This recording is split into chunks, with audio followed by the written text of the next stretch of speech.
You can use your phone, tablet, or computer to control your YouTube experience on TV.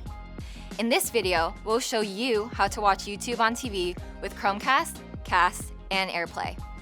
Before you start, make sure your phone, tablet, or computer is connected to the same Wi-Fi network as your smart TV or smart device.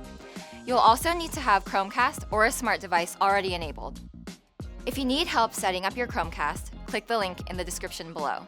Once you're set up, you should see the cast option from your phone, tablet, or computer.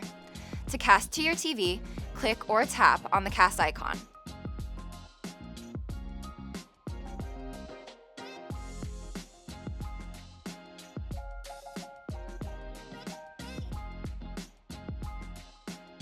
Once you're done watching, you can stop casting the same way you started.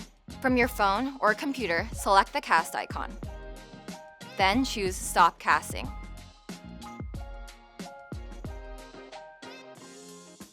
If you'd like to learn more about YouTube videos on your TV, check out the link in the description below. And that's it! Subscribe for more YouTube tips and tricks.